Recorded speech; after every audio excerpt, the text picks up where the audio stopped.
Shabbat Shalom, amigos do canal Israel no Caminho. O canal que quer ver todo Israel no caminho, na verdade e na vida.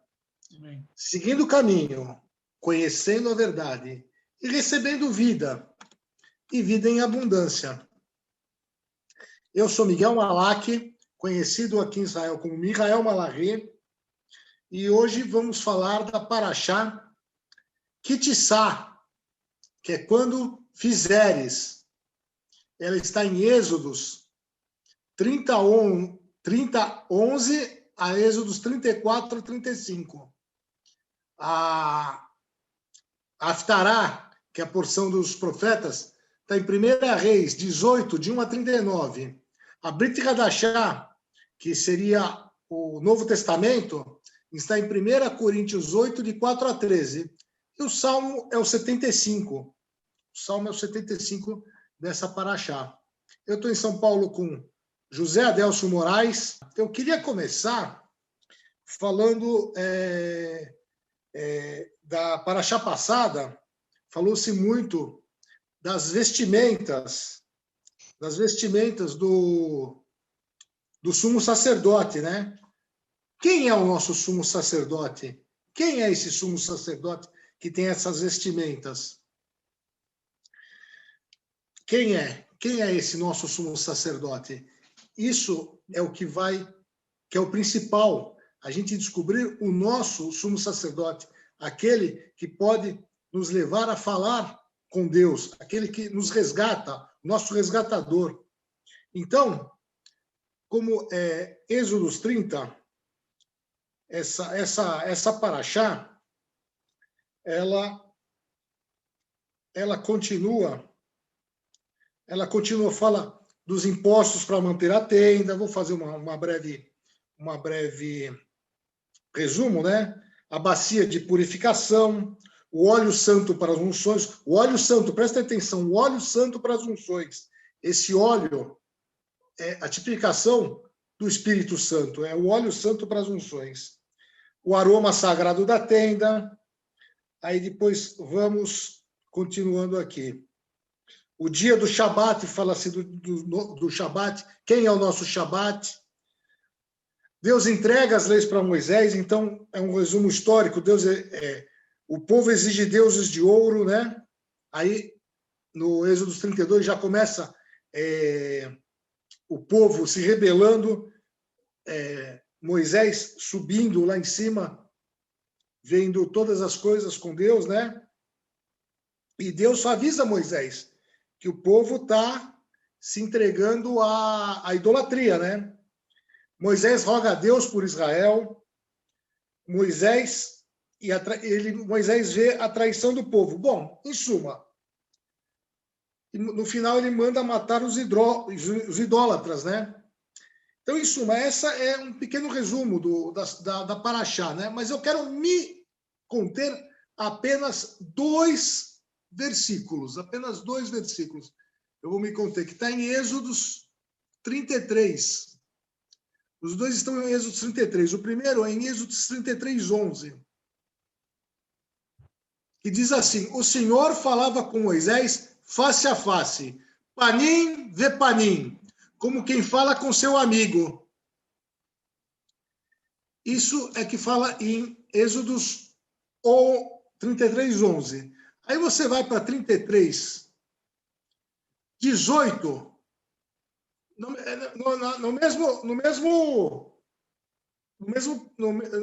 mesmo trecho de Êxodos 33, no próprio Êxodos 33, em outro versículo, de 11 para 18, passou-se 7 versículos. Então disse Moisés: peço-te que mostre a tua glória. Moisés pedindo para Deus. E Deus respondeu: diante de você farei passar toda a minha bondade, e diante de você proclamarei o meu nome. O Senhor, terei misericórdia de quem eu quiser ter misericórdia, e terei compaixão de quem eu quiser ter compaixão. E acrescentou: você não poderá ver minha face, porque ninguém poderá ver e continuar vivo. Aqui em Êxodo 33, 20. Como assim? Como é que ele falava face a face com Deus, em 33, 11, Em 33:20, ele diz aqui, Deus diz aqui que não poderá ver a face, porque quem vê a face morre, não vai continuar vivo. Aí Deus faz esse... Eu perguntei para vários rabinos essa parte e eles não conseguiram me responder. Por quê? Porque sem o nosso sumo sacerdote, aquele que nos resgata, sem o Mashiach, né, de Israel, não dá para interpretar isso. E a pessoa, o rabino, quer que seja, não tem explicação sem Yeshua, sem o Mashiach. Não dá para explicar esses dois versículos. Por quê? Porque Moisés falava com um enviado de Deus, face a face. Yeshua já estava ali falando com Moisés. Yeshua fala para os apóstolos: eu falei com Moisés, Moisés falava de mim e eu falei com Moisés. Isso Yeshua falava para os apóstolos, né? Então, não tem explicação esse versículo. Como que fala face a face e como no outro versículo, quem ver a face morrerá. Então, esses dois versículos são muito marcantes para mim em Êxodo 33, nessa paraxá Kitissá, que é quando fizeres, né? Quando fizeres. Eu quero ler uma parte da Brit Hadashá, que está em Mateus 26, não é a parte da Brit Hadashá da Paraxá, mas eu quero falar uma coisa. Em Mateus 26, no versículo 62, então o sumo sacerdote levantou-se e disse a Jesus: você não vai responder à acusação que lhe fazem? Mas Jesus permaneceu em silêncio. E o sumo sacerdote lhe disse: exijo-lhe que você jure pelo Deus vivo, se você é o Cristo, o Filho de Deus, diga-nos. Isso o sumo sacerdote pedindo para Yeshua.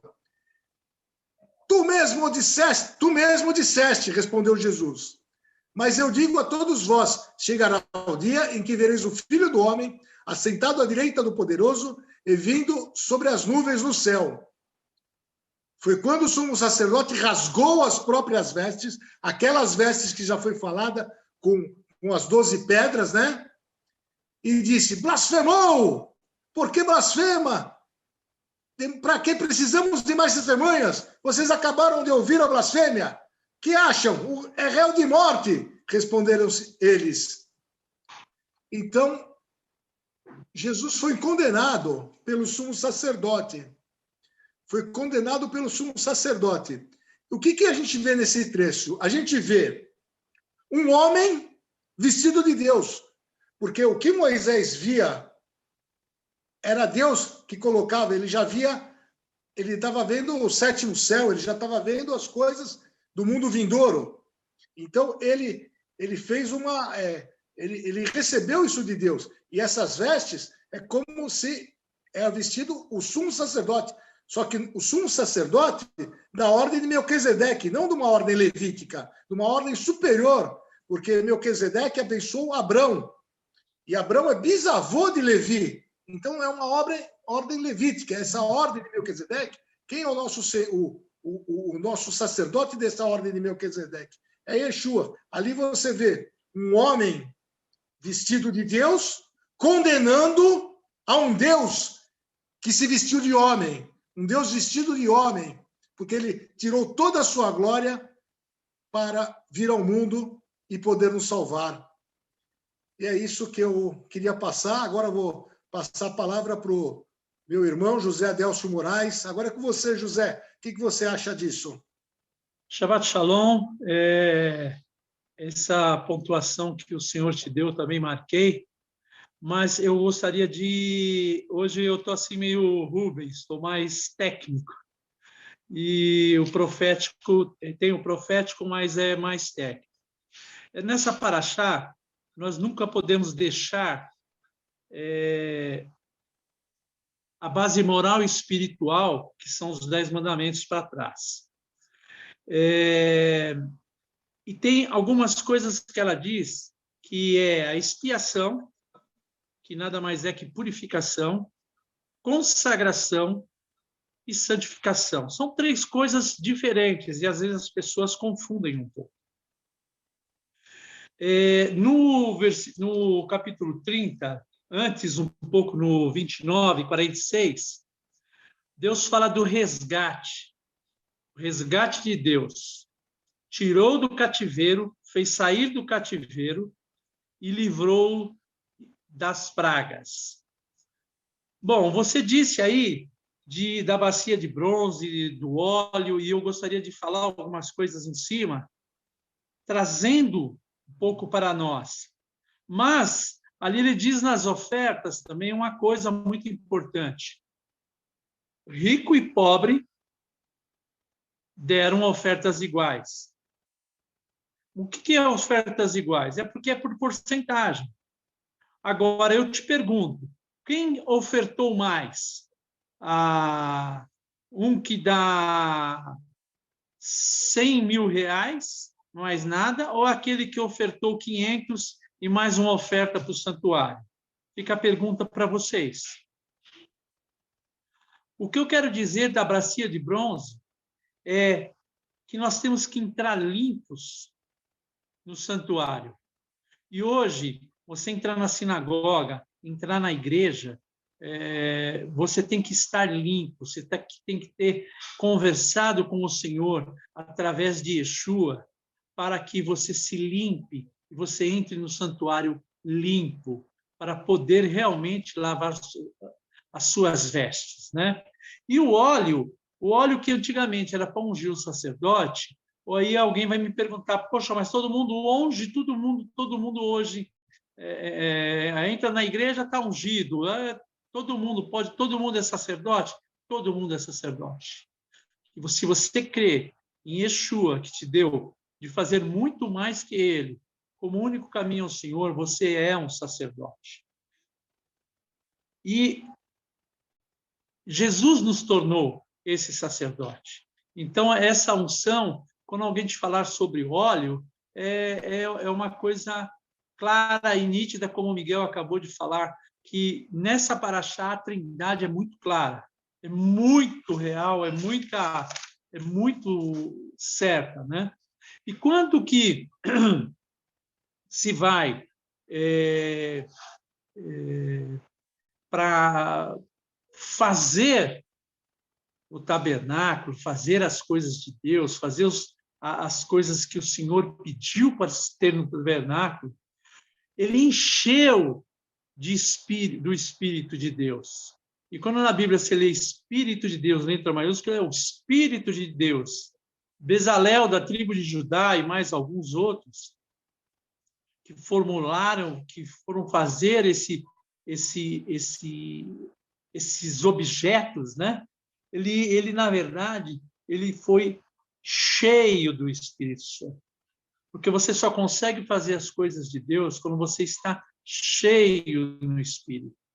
E aí a gente vê que muita gente não usa, como foi falado, o Espírito de Deus passeava na face das águas e algumas até entidades religiosas deixam de usar o que o Espírito tem de melhor para deixar um pouco de lado, não acreditando no seu mover, na sua cura, na sua edificação. E nós temos certeza que você, através do Espírito Santo, você consegue grandes coisas que o Senhor quer para a sua vida. E ainda voltando para a própria paraxá, como ele demorou, Moshe demorou para voltar, Arão fez captou ouro, pressionado pelo povo, e fez um bezerro de ouro. Esse bezerro de ouro nada mais é que é o deus Apis, tem em Nova York um touro lá, e ele era muito cultuado pelos egípcios. E o povo voltou a isso. O povo voltou para a idolatria. Mas voltou por quê? Porque sabia que as coisas que Moshe ia trazer de Deus era para a consagração, era para a santificação, e o povo não queria essa responsabilidade. Vamos fazer um deusinho aí qualquer, que a gente não temos vínculo nenhum, pronto. Então, quando Moshe desce e pergunta a Arão, o que você fez? Ele errou muito. E Deus, esse aqui é um grande perdão de Deus para Arão, porque normalmente ele estaria morto. Mas Deus tinha mais coisas para ele fazer, mais coisas para ele atuar, como ele atuou no passado. E a idolatria, segundo Pedro 2, de 20 a 22, Deus é claro em dizer que aqueles que idolatraram podem ser perdoados. A promessa do Senhor era fazer uma grande nação para Israel. Israel hoje é uma grande nação, mas ainda continua idolatrando, continua não acreditando no Mashiach, veio uma vez e vai voltar. Mas nós temos certeza, e esse programa, esse trabalho que nós fazemos, é justamente que Israel saia disso, vai mudar de qualquer forma e será uma grande nação, mas uma nação completa, como eu disse no início, tanto moral como espiritual. E Moshe deixou claro que quando esse pessoal errou e Deus falou que ia acabar com o povo, Moshe entrou na frente e pediu perdão ao Senhor, falando: você me tirou do inferno, me tirou do Egito para trazer aqui e matar todo mundo, que me leve também. Aí tem uma palavra muito, muito legal no 32:14, que diz o seguinte: o Senhor se arrependeu. Se Deus se arrepende, irmãos, você que está fora dos caminhos do Senhor, se arrependa através de Yeshua e você vai chegar próximo a Ele, Ele vai te perdoar. Ele é um Deus perdoador. Ele quer te salvar. Quando eles fizeram o bezerro de ouro, é uma coisa engraçada, né? Arão diz o seguinte: pede desculpas, se transformou num bezerro. Isso não existe. Foi feito exatamente para descentralizar o povo. É Satanás atuando naquele lugar. Esse Deus que eles fizeram, esse Deus Apis, tem em Nova York, tem no Egito, é um Deus que eles chamam da prosperidade, da fertilidade, é um touro. E, na verdade, essa de Nova York já teve, que não cabe aqui falar que não vai dar tempo, mas existiu grandes movimentos da igreja contra que ela está. O que eu quero dizer mais ainda sobre a Paraxá é que Deus promete a sua presença o tempo integral. E o Miguel acabou de falar aí, no versículo 11 e no versículo 20. Deus promete a sua presença o tempo inteiro. E hoje você tem Yeshua. Você tem Yeshua como único acesso ao Senhor. Então, isso que o Miguel falou, tanto de ver face a face, como falar como um amigo, ela realmente existe. E você está apto, crendo em Yeshua, para falar com seu amigo. Yeshua, que é seu irmão, e como único caminho ao Senhor, é seu irmão primogênito. E nessa paraxá ainda fala da visitação à iniquidade da terceira à quarta geração. Quando a pessoa peca contra o Senhor, as gerações vão indo. E aí cai numa questão que até nós já discutimos, que é as pessoas que têm uma hereditariedade, existe a cura e libertação, que são orações, está na Bíblia, e aí é cada um, que nós temos que trabalhar isso, onde nós erramos, se erramos no passado, o que nós temos que consertar, para não dar de forma nenhuma aval a Satanás para usar contra nossas vidas. Deus nos promete livrar de todos os nossos inimigos, no 34:11, tanto os físicos como espirituais. Físicos, vai matar o cara? Não, não vai, mas ele vai te livrar daquilo lá.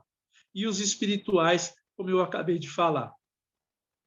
E no 20, ele diz para não aparecer na frente do Senhor com as mãos vazias e falar das 3 grandes festas que nós vamos falar aqui, que é o Pêssar, Shavuot e Sukkot. E, no final, resplandece o brilho do Senhor na face de Moshe. Eu, particularmente, eu já vi essa situação. Ou quando alguém fala, poxa, você viu como o rosto dele brilhava? Que unção? É essa unção. Então, ela existe e é bem clara, né? O que eu gostaria de falar um pouquinho, apesar que o Miguel já falou, na Haftará, que a gente vai falar de 1 Reis 18, falava-se de Obadias. Obadias era um servo temente. É justamente o que ele estava vendo, tanto de Jezabel como de Acabe. E ele teve, quando ele foi atrás para pegar ramos, pegar coisas para o gado, e encontrou Elias, ele disse que se ele denunciasse Elias como Elias pediu, ele seria morto, porque ele tinha escondido 100 pessoas em 2 covas de 50. Ele tinha escondido 100 pessoas. Quantos Obadias nós vimos depois? Quantos? Quantos na Segunda Guerra Mundial, pessoas que seguraram, guardaram os judeus para a salvação? E até os dias de hoje nós vemos isso, pessoas protegendo-se, protegendo aqueles que são do Senhor. Então, quando você tiver uma crítica ou contra o seu líder, contra o seu Rebbe, contra quem você quiser, ou contra o seu irmão, converse com o Senhor, porque essas pessoas são protegidas pelo Senhor e cabe a você também os proteger. Na Brit de Hadashah fala a mesma coisa. Não comer nada santificado a ídolos, não escandalizar o seu irmão. Por exemplo, me aconteceu uma situação que depois de aceitar o Senhor, na verdade, eu estive numa festa do Divino e beijei uma bandeira do Divino e comi uma coisa lá. Por inocência, novo na fé.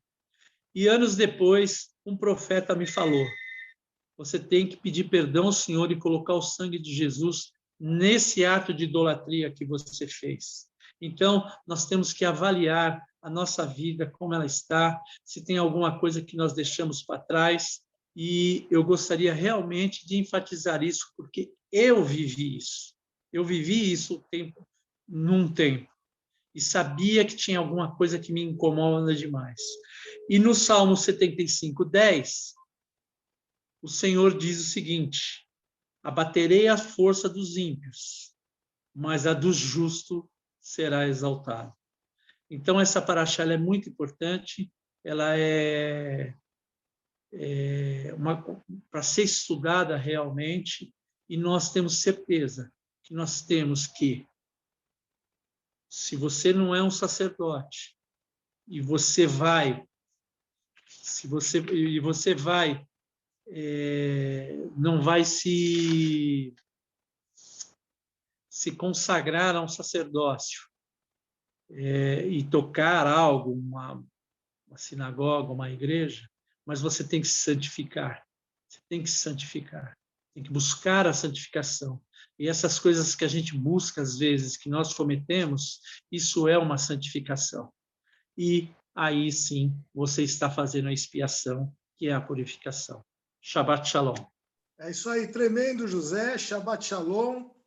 E que quando a gente se aproximar de Deus, que a gente não volte a construir bezerros de ouro, né? Que a gente Exatamente. Se mantenha no caminho, na verdade, na vida, seguindo Amém. Sempre o caminho de Deus, né? Então, Shabbat Shalom, amigos. Shabbat Shalom. Shabbat Shalom. Tremendo.